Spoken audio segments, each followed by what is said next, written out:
Ah, message de Julien. Qu'est-ce qu'il veut, notre champion belge? Bonjour Victor, comme tu sais, j'aime bien boire un bon café filtre drip le matin, mais je n'arrive pas à faire comme tu le fais. Quand même, j'ai tes grains, mais c'est pas la même. Alors, tu peux m'expliquer comment faire un bon café le matin? Merci beaucoup. Écoute Julien, je termine mon petit déjeuner et je suis à toi de suite. Je vais te montrer comment faire un super café filtre à la maison. Alors si vous aussi, comme Julien, vous souhaitez réaliser un très bon café filtre à la maison, voici ce qu'il vous faut. Il vous faut du bon café, idéalement un café de spécialité. Ici un assemblage de 3 origines aux notes gourmandes de cacao, de caramel et de noisettes. Ensuite, il vous faut un moulin pour pouvoir régler la granulométrie de la mouture en fonction de la méthode que vous utilisez et surtout de moudre le café juste avant son utilisation pour ne pas détériorer les arômes. Et si vous voyagez beaucoup, eh bien, je vous invite à utiliser un modèle comme celui-ci qui se glisse facilement dans votre valise.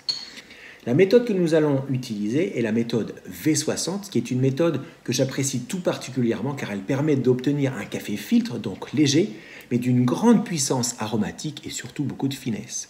La recette que je vais vous proposer, eh bien, c'est celle que j'ai mise au point pour Julien Vermote, un champion cycliste de l'équipe Cofidis, que j'apprécie énormément. C'est un mec en or, mais ça, je vous en reparlerai un petit peu plus tard. Alors, 5 étapes pour la réalisation de notre café filtre en méthode V60. La première étape, c'est de rincer le filtre pour 3 raisons. La première raison, c'est de chasser un éventuel goût papier qui pourrait se retrouver dans le café. La deuxième raison, c'est de bien faire adhérer le filtre à la paroi du V60. Et la troisième raison, c'est de chauffer le récipient dans lequel va couler le café. Ça, bien évidemment, on n'en veut pas, donc on le jette.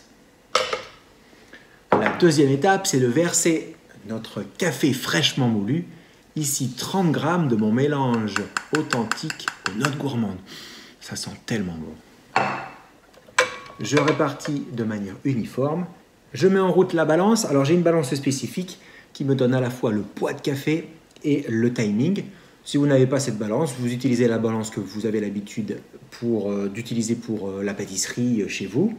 Et puis vous utilisez le chronomètre de votre téléphone. Je mets en route le chronomètre et je lance la troisième étape.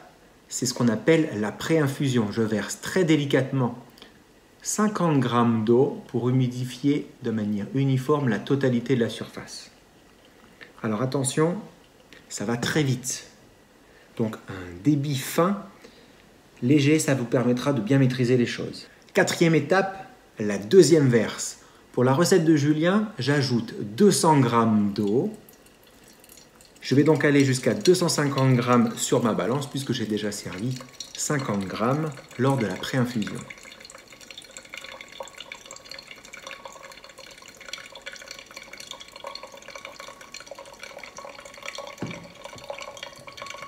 On patiente un petit peu.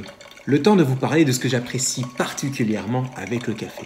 Ce qui est génial avec cette boisson, c'est qu'avec un même café, on va pouvoir modifier le goût. Chaque terroir a des spécificités gustatives et avec un petit peu de pratique, en expérimentant et en jouant avec quelques paramètres, vous allez pouvoir intensifier les parfums du café que vous préférez. Cinquième étape, on termine l'infusion en ajoutant 100 g d'eau pour aller jusqu'à 350. Je vois que vous suivez, ça me fait plaisir.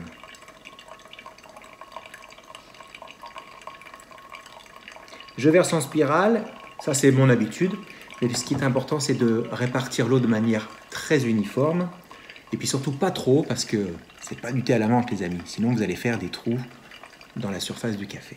Ça y est, 4 minutes, l'infusion est presque terminée, nous allons pouvoir apprécier ce café dans quelques instants. Alors comme je vous le disais, cette recette n'est pas classique car les ratios café et eau utilisés sont différents de ceux habituellement préconisés pour la méthode V60, mais cette recette correspond au goût préféré de Julien Vermote. Pour ceux qui ne le savent pas, je suis un grand fan de vélo et j'accompagne la team Cofidis sur certaines grandes courses pour bichonner les coureurs au petit déjeuner avec un super café et au dîner pour allier la gastronomie et la nutrition en leur préparant de bons plats à la fois gourmands et sains.